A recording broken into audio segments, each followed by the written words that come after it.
Olá, queridos amigos, muita paz, que a paz do nosso querido Mestre esteja em nossos corações, que a espiritualidade boa, amiga, que nos ajuda no trabalho de divulgação da doutrina espírita, esteja conosco nesse instante, nos trazendo paz e luz no coração.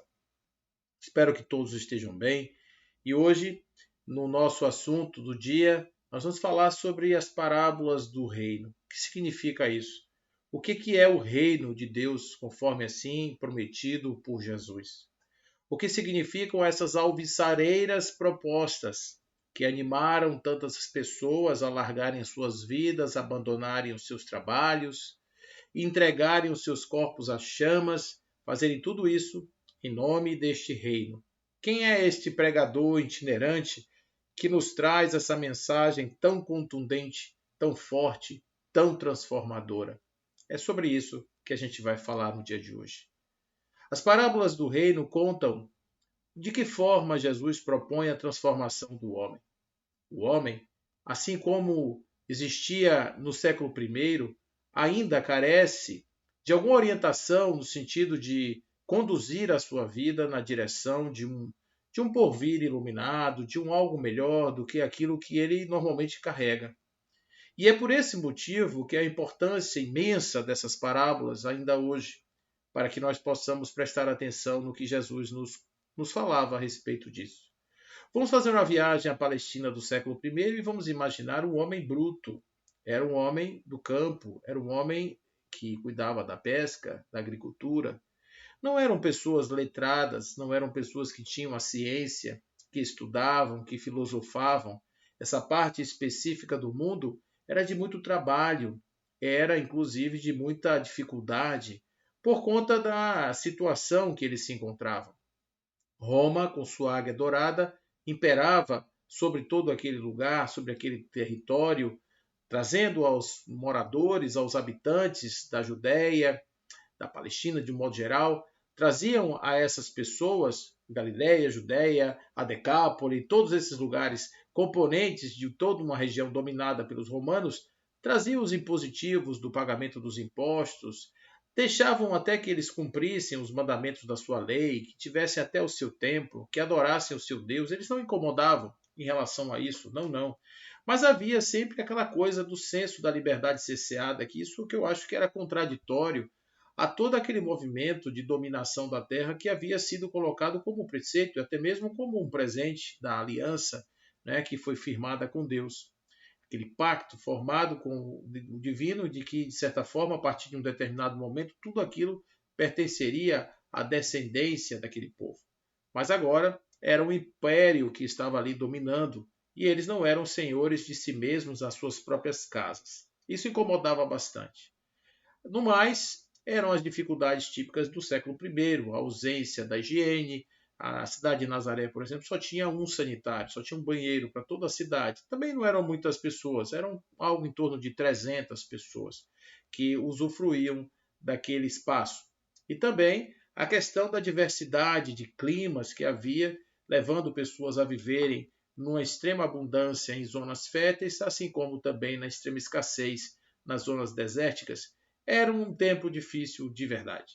A chegada de Jesus nesse momento vai trazer uma alvissareira esperança. Será que de repente agora é a vez do Filho do Homem, aquele que surge para eliminar as bestas que surgem sobre a superfície do mar? Será que nós estamos falando agora como os livros antigos que traziam a ideia do Salvador, do Messias? Será que a boca profética agora realmente está falando a verdade? Pois é. Então Jesus chega no mundo trazendo uma possibilidade disso acontecer. E ele começa realmente ali na beirado do Monte Curum Ratã, aonde ele vai começar a fazer então a sua orientação. Pense da seguinte maneira: Jesus tem uma mensagem libertadora. Jesus quer implantar um reino de Deus na terra. Como é esse reino? É um reino da imortalidade, é um reino que Jesus acreditava que era um reino onde haveria paz, onde imperaria o amor, e os homens que estivessem lá, homens, mulheres, etc., as pessoas que estivessem nesse reino, teriam vida eterna. E teriam também supremacia sobre todos os terrenos, todos os territórios, porque eles estariam unidos de uma grande força. Afinal de contas, o mundo velho iria morrer e o mundo novo iria ressurgir, trazendo a possibilidade dessa nova liderança.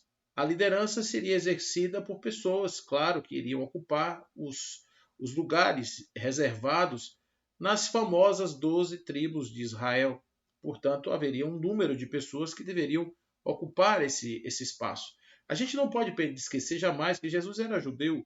Jesus tinha um pensamento realmente do homem daquele tempo que tinha a cultura daquele tempo. E isso não pode ser modificado, porque Jesus era um homem do século I, pensava como um homem do século I e agia como um espírito elevado, claro, mas encarnado no século I.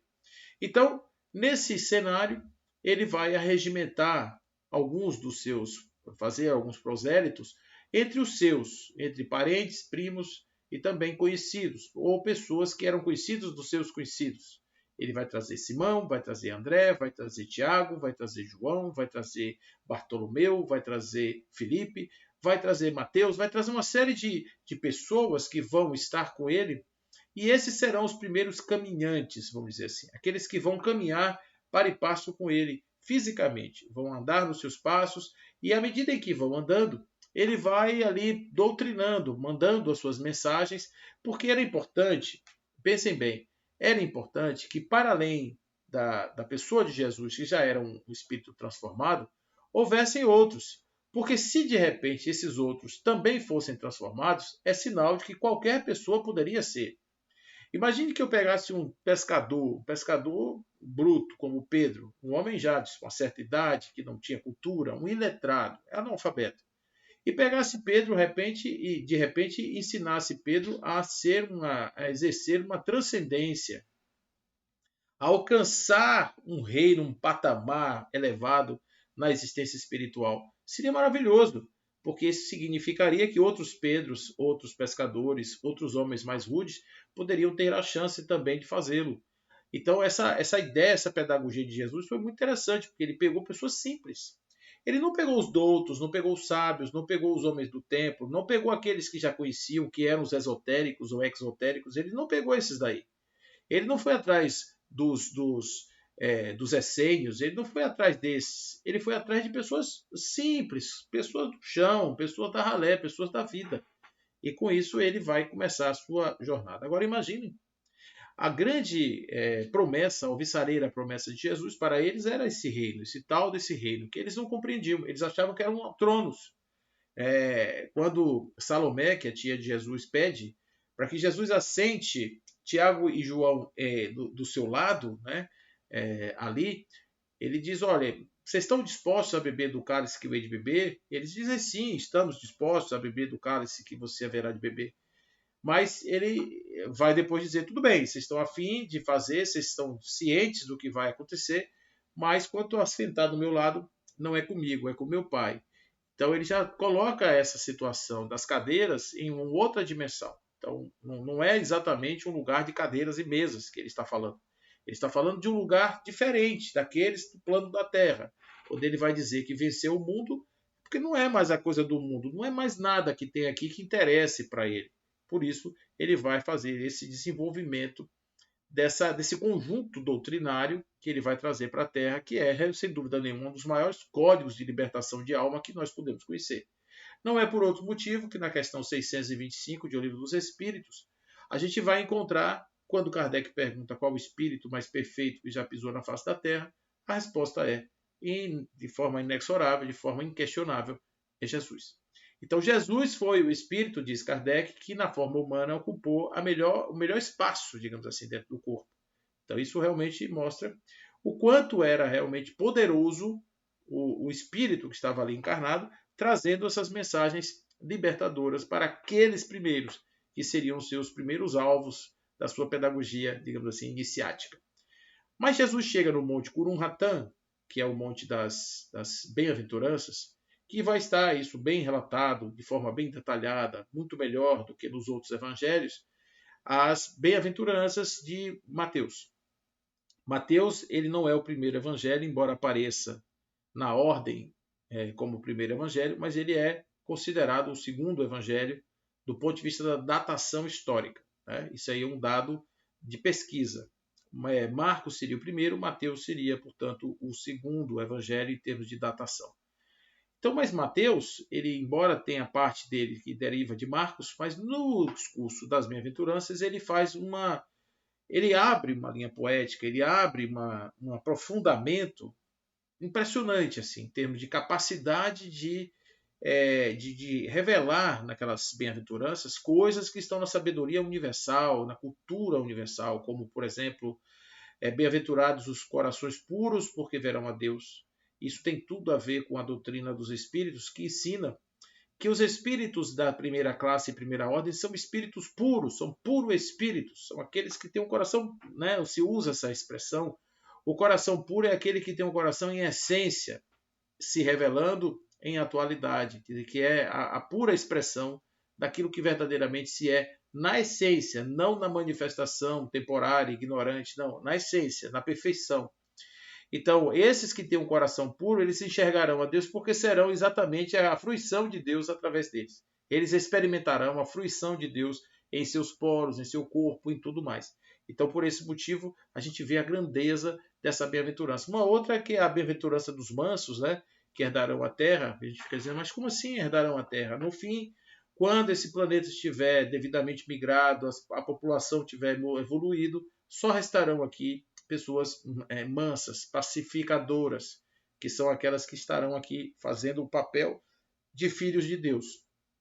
Conforme na questão 132, cumprir a parte que nos cabe, ou assumir a parte que nos cabe na obra da criação, está lá também nessa bem-aventurança. Então tem tudo a ver com o que a gente vem estudando, tem tudo absolutamente a ver. Mas, especificamente, ele começa a falar do reino, e o reino fica parecendo que tem um rei, que tem banquete, e ele vai trazendo várias expressões desse reino. Ele fala, por exemplo, que tem um rei que resolveu fazer um banquete e chamar os convidados especiais. Aí esses convidados especiais foram chamados para o banquete, estava tudo montado, mas eles não quiseram vir. Eles não quiseram vir para o banquete, e aí o rei ordenou que fosse chamado uma segunda leva de convidados. Esses mensageiros foram trucidados, e ele então chama uma terceira leva. Nessa terceira leva, ele chama agora todos, indistintamente. Ele vai buscar na rua, ele vai buscar nas esquinas, nos guetos, ele vai buscar todo mundo, em qualquer lugar ele vai buscar. E na hora que ele vai buscar essas pessoas nesses lugares, ele estranha uma roupa, né? Tem aquela coisa da pessoa que está mal vestido, ou vestido inadequadamente. Que mal vestido todos deveriam estar, porque eram todos muito pobres. Inadequadamente. E o que isso quer dizer? É que uma pessoa que estava no reino não estava vivendo devidamente a essência do reino. Não estava preparado para viver no reino. Ele estava no meio dos simples, ele estava no meio daqueles que eram os mais humildes de espírito, pobres de espírito. O pobre de espírito, gente, não é o mesquinho, não. Nessa expressão evangélica, o pobre de espírito é aquele que tem carência de espírito, que busca espírito, que precisa do espírito para satisfazer suas necessidades. É o que mais tem avidez. Porque os que não têm, são próprios, se acham ricos de espírito, vivem na soberba. É uma riqueza artificial. Os que têm a humildade e que buscam a completação espiritual, esses são verdadeiros buscadores. Esses são os que têm o ímpeto de ir em busca da espiritualidade. Então são esses que estão lá. E alguém provavelmente não estava preparado para viver nesse contexto, nessa mesma situação. Por conta disso, ele é expulso da festa. Isso me lembra uma passagem, uma história infantil, que fala sobre essa mesma relação, que é a história do sapo no céu. O sapo que viaja para o céu. Olha que história bacana, né? O sapo ele resolve ir para uma festa no céu. Só tem um problema, né? Que o sapo não sabe voar. O sapo não tem asa para voar. O sapo, no dia que você olhar para o céu e ver um sapo voando, é porque alguém arremessou o sapo. Ou porque o sapo está caindo de algum lugar. Porque ele não pode voar, ele não tem asa para voar. Então, mas esse sapo, que era um sapo muito ardiloso, ele resolve participar de uma festa que estava num lugar inacessível para ele. Aí o que ele faz? Ele resolve fazer uma artimanha. Ele resolve se aproveitar de um ébrio urubu que tocava um violão. Ele era um farrista, né? Ele era um seresteiro da noite. E ele resolve, então, entrar no violão desse urubu e ir até o céu. Então, observe que ele está usando um instrumento que não é ele, de um outro, que não é ele, para fazer um acesso a um lugar que ele não está preparado para ir. Olha que mensagem grande tem nessa historinha, porque aí depois a gente pode fazer uma portabilidade imediata para essas histórias que nós estamos contando aqui do reino. Então, o urubu, quando chega, o pulsar, quando chega na festa, no céu, ele está lá agora se divertindo, né? Ele está num lugar que não é dele, mas ele está se divertindo. Mas tem uma hora que ele precisa voltar. Essa hora é a hora que a festa acaba e ele precisa voltar. E o que ele faz? Ele vai para dentro da viola de novo do urubu. O urubu volta e quando chega no meio do caminho, o sapo começa a roncar e ele balança a viola e o sapo cai. Quando o sapo cai, o sapo se estraçalha todo em cima de uma pedra, mostrando que o retorno de quem está no lugar que não lhe pertence, às vezes não é muito bom. A pessoa tem quedas, a queda é muito feia. A pessoa subiu artificialmente e desceu. Compreenda que quando Jesus apresenta o reino, ele apresenta um reino exatamente assim. O reino será para aqueles que. Então ele vai enumerar, a partir do capítulo 13 do Evangelho de Mateus, ele vai enumerar as chamadas 7 parábolas, que são as parábolas chamadas parábolas do reino. Essas parábolas estão no capítulo 13, a partir dos versos 3, e isso vai até os versos 50, mais ou menos. O verso 50, ele vai falar sobre essas parábolas. São pequenos trechos de parábolas, a gente está acostumado com parábolas mais estruturadas, embora no reino existam duas parábolas que são chamadas parábolas estruturantes. Essas duas parábolas, elas são muito ricas de significado e começa pela mãe de todas as parábolas, começa pelo sentido maior daquilo que é o trabalho de Jesus. Então, estamos falando de ascensão ao reino. Estamos falando de atingirmos ou chegarmos no reino. A primeira parábola é a parábola do semeador. O que diz a parábola do semeador? Bom, algum semeador, este homem, eis que ele sai a semear.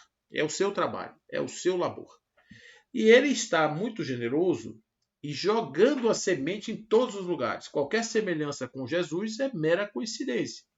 Ele está jogando semente em todos os lugares. Essas sementes elas são as mensagens e o chão, o solo, o lugar onde a semente vai cair é o coração. O estado do coração está refletido na característica do solo onde a semente é depositada. E o que vai acontecer com a semente é resultado daquilo que é a vulnerabilidade do terreno onde a semente se assentou. Então, no primeiro momento, a semente cai sobre a estrada. No segundo momento, ela cai sobre a pedra. No terceiro momento, ela cai sobre os espinhos, na beira do caminho. E só depois é que ela vai atingir um afastamento maior daquela região, vai cair numa terra fértil e vai ter a sua consequência. A estrada, ela é um lugar onde o passarinho já vê a semente. Ela já está ali vulnerável e o passarinho vem, pega e leva a semente. Então, esse passarinho tem um sinal, que são aqueles atratores, que no momento em que o coração endurecido e vulnerável, que não dá importância na guarda da semente, deixa a semente exposta, o primeiro que passa leva. A primeira atração leva. E aí a mensagem fica perdida, a semente não viceja. Em outros lugares, você tem o coração, a semente está em cima de uma pedra. Essa semente que está em cima de uma pedra, gente, ela está vulnerável ao sol. O sol vai chegar e vai calcinar, vai queimar essa semente ao ponto dela ficar morta. Isso é o coração duro, é o coração que tem emoções muito ácidas fora, que vive nos embates. É difícil, você bota uma semente, aí vem o embate do mundo, leva tudo. As pessoas que estão em lugares de muito conflito têm dificuldade de fixar uma semente no seu coração. Em um terceiro lugar, ela cai nos espinhos. Os espinhos são aquelas pessoas que o coração não permite aprofundamentos. São aquelas pessoas que até assimilam a mensagem, mas não permitem que ela passe de um determinado lugar, que normalmente está na sombra. É bem representada aí pelos espinhos. E a semente não chega no chão, ela não consegue alcançar o lugar da semeadura e, portanto, ela vai esturricar, vai estiolar e não vai crescer. Na terra fértil é diferente, é um coração que está ávido, está preparado, que vai cuidar, que vai abraçar, que vai alimentar tudo aquilo ali com o devido processo. Então, isso vai fazer com que a gente tenha a possibilidade de ter 70 para 1, 100 para 1. Então, o semeador quer dizer, existe uma mensagem, essa mensagem está lançada em profusão sobre a terra e diversos tipos de percepção vão receber essa mensagem. E isso, claro, a depender de quem seja o coração ou qual seja o coração, haverá uma qualidade na transmissão ou no desenvolvimento, melhor dizendo, dessa semente. A segunda parábola do reino, e essa também ela é uma parábola das 7, é uma segunda parábola que tem um conteúdo mais longo, é a parábola do joio. Essa parábola do joio, ela é muito atual, gente, ela é de uma atualidade imensa. Pelo seguinte, a história é o senhor de uma determinada propriedade, ele semeou o trigo, o bom trigo, é chamado de bom trigo, para deixar caracterizado que é a plantação esperada, que é aquela que deveria gerar bons frutos, que deveria agradar todas as pessoas, etc. Só que ele foi dormir, existe essa passagem, ele foi dormir, isso é importante a gente não perder. No desenho da parábola, nenhuma dessas informações, não que a gente vai ficar aqui ipsis verbis, pensando exatamente nas palavras, porque elas foram traduzidas, foram incorporadas, etc. Mas é porque existe um elemento chamado o sujeito ausentou-se e entrou num estado de sono. E toda vez que a gente entra no estado de sono, a gente vulnerabiliza. E esse estado de sono não é um estado onírico, normal, não. É o estado de falta de vigilância, vamos dizer assim. É aquele estado onde o sujeito está ausente da sua própria existência. Ele não é presente no seu cenário existencial, dizendo de outra forma. Ele foi dormir e aí o inimigo chegou e semeou o trigo, ou o joio, no meio do trigo. Pronto. No dia seguinte, claro que não é no dia seguinte, porque o joio vai ter que germinar e etc. e aparecer. Para quem conhece os dois, eles são muito parecidos no começo, depois eles vão se diferenciando na espiga. A espiga de um e de outro, eles são diferentes. Então, o capataz pergunta ao senhor da propriedade: o senhor gostaria que nós arrancássemos o joio que foi semeado inadvertidamente ou indevidamente durante a noite e joguemos no fogo? Ele disse: não, senhor, não arranque. Olha que coisa interessante, que mensagem é essa? Não arranque, para que junto do joio você também não arranque o bom trigo. E a gente começa a pensar onde é que isso está na psicologia profunda. Jesus está ali. Esses homens do passado estão nos dizendo o seguinte: olha, o reino exige transformações interiores. O reino não somente exige um coração ávido para que a semente viceje, mas o reino também exige que nós respeitemos o tempo evolutivo de cada um. Olha que legal. Por quê? Porque nós estamos crescendo e a propriedade é como se fosse um coração, com todas as nossas realidades, inclusive aquelas que não são boas. Agora, às vezes, você arrancar tudo isso de uma pessoa desestrutura de tal forma que ele também perde aquilo que ele traz já de conquistas importantes que já foram realizadas. Então, é importante a gente pensar que, às vezes, dentro de nós, faz parte crescer aquilo que não é desejado e o que é desejado. E em um determinado momento, esse que não é desejado vai ficar mais evidente. E quando ele ficar mais evidente que é um estado de consciência, eu vou lá e retiro ele e faço o que eu quero com isso aqui. Agora, enquanto eu não tiver a capacidade de discernir o que é realmente um bem, o que é realmente um mal, o que esse bem é bem, por que esse bem é bem, por que esse mal é mal, o que ele me faz bem, o que ele me faz mal. Enquanto eu não tenho essa capacidade, mexer nisso é complicadíssimo. Por isso eles dizem, não mexa, não toque nisso aí, porque isso pode dar problema. Então, a lição é muito clara.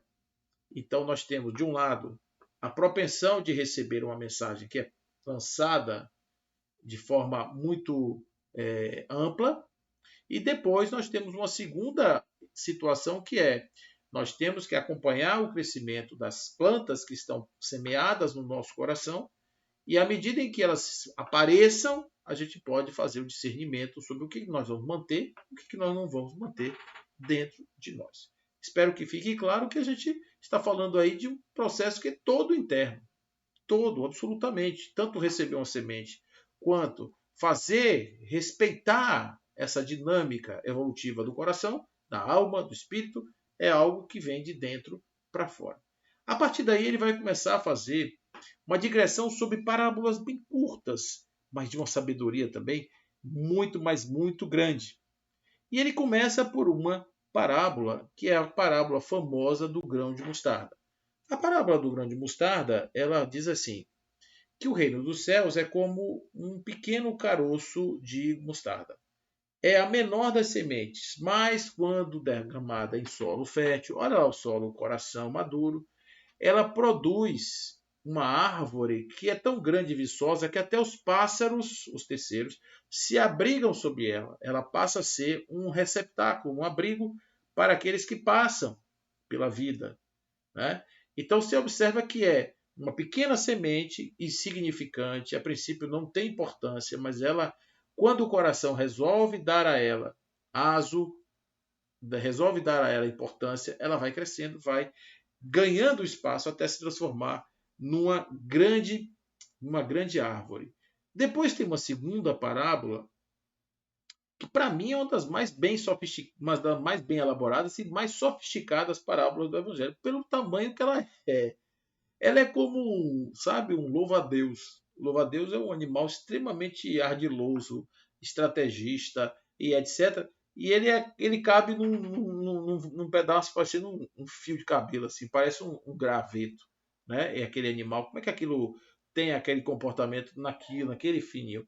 Essa parábola é mais ou menos como um louva-a-Deus, porque ela é pequena, mas é extremamente complexa, porque ela fala de uma forma inequívoca do sentido evolutivo do espírito. Ela diz assim: o reino dos céus é como uma mulher que misturou o fermento na farinha até levedar. Olha, acabou. Aí você diz assim, mas como é que pode um negócio desse? Uma parábola que diz que o reino dos céus é como uma mulher que misturou uma farinha, um fermento na farinha. Como é que é isso? Então a gente vê que realmente isso é algo que precisa de uma análise de dentro para fora. Então, o que é o fermento? O fermento é aquilo que foi inoculado no coração, que não está percebido, mas que está vivo lá dentro. Quando o coração resolve levar os elementos que são os catalisadores, são aqueles que agilizam o processo da fermentação, o coração então torna-se inflado. A mensagem, que é a semente, que é a eclosão da alma, vai inflando o espírito de tal sorte que ele vai se tornando algo maior do que aquilo que é. Então esse é um ponto que eu acho que é importante nessa parábola, que é uma das parábolas mais curtas e mais completas de todo o Evangelho. Tá? Eu gosto muito dessa parábola porque ela indica o sentido evolutivo, como é de dentro para fora, cresce. Então ele é indistinto, ele está lá misturado dentro da alma e a gente não percebe. É como se o reino fosse algo nosso que já está aqui dentro, mas a gente precisa deixar crescer, deixar levedar, para que ele ocupe o seu espaço. Vai usar da matéria do espírito para crescer, mas ele está ali já inoculado, a gente que não percebe. Então, esse fermento realmente é muito importante. Depois nós temos duas parábolas, que são parábolas parecidas. É a parábola do tesouro e a parábola da pérola. Qual que é a lógica dessas duas parábolas? Eu, eu descubro um tesouro no fundo do meu quintal, por exemplo, perto de mim, dentro da minha propriedade pessoal, dentro da minha interioridade. E esse tesouro me parece tão grandioso que eu vou vendo tudo que tenho só para possuir esse tesouro. Ou seja, eu vou fazer uma busca de tal sorte que nada mais me interessa, só aquilo ali. O tesouro é justamente essa parte de nós que nós possuímos, que está aqui dentro, que nós ignoramos. Então, no momento em que o sujeito descobriu o que ele é, quem ele é, o que de fato isso significa, ele então se tornará capaz de ser aquilo, vender tudo, ou seja, ele será capaz de vencer o mundo, como Jesus assim também o disse. Tá certo? Então são duas parábolas, a do reino, que o homem descobriu a pérola, que o homem descobriu uma pérola tão importante que foi e vendeu tudo para possuir, e também do tesouro, que ele fez a mesma coisa. E por fim, uma sétima parábola, quinta dessa série das parábolas pequenas, que é chamada de parábola da rede, que é o homem lança uma rede no mar e vai catar apenas aqueles que são os peixes escolhidos, apropriados para a sua pescaria. Ou seja, querendo dizer que nem todos que estarão sendo chamados serão os escolhidos. Então, essas são parábolas do reino, chamadas parábolas do reino, porque elas começam evocando a ideia do que será o reino. O reino dos céus é como. Então, nesse lugar, a gente pode pensar algumas coisas. Primeiro, a mensagem que Jesus nos traz não é algo novo para o Espírito. Já está no Espírito, já está inoculada do Espírito. Vai eclodir de dentro para fora. O que nós precisamos fazer? Deixar. Apropriadamente deixar. Não é deixar numa situação passiva, vá, faça. Não. É deixar e contribuir com, para que isso aconteça. Contribuir de forma positiva para que isso aconteça. Esse que eu acho que é o nosso grande desafio. Portanto, as parábolas do reino vêm simplificar a mensagem dizendo que nós somos já agraciados pelos tesouros plantados e escondidos dentro de nós. O que cabe é cada um fazer. Tornar o seu coração um terreno fértil para que a semente lançada em profusão possa cair nesse lugar e a partir daí germinar, tornar-se uma árvore tão frondosa que os pássaros vão se abrigar sob ela, ou vai simplesmente trocar tudo, todas as suas preferências atuais, por aquilo, para não perder aquele tesouro sem valor, que nós não temos como atribuir valor a esse tesouro magnífico que já existe na nossa alma. Então, esses são os nossos chamamentos do reino, chamados para palestra ou parábolas de chamamento do reino. Existem outras parábolas importantes do Evangelho? Claro, existe a parábola do filho pródigo, que é linda, perfeita, considerada a mãe de todas as parábolas. Nós temos a parábola da torre, a parábola das vinhas, a parábola dos trabalhadores, da viúva, muitas parábolas que estão aí, do juiz iníquo, e isso tudo mostra o quanto é rica essa literatura do Evangelho e o quanto nós podemos realmente beber dessa fonte que, como se diz na linguagem evangélica, fecunda e infinita de experiências e saberes. Nós precisamos realmente aprender a ler o Evangelho com o olhar daquilo que é o olhar do aprendiz, o olhar daquele que quer aprender, que quer desenvolver as suas faculdades.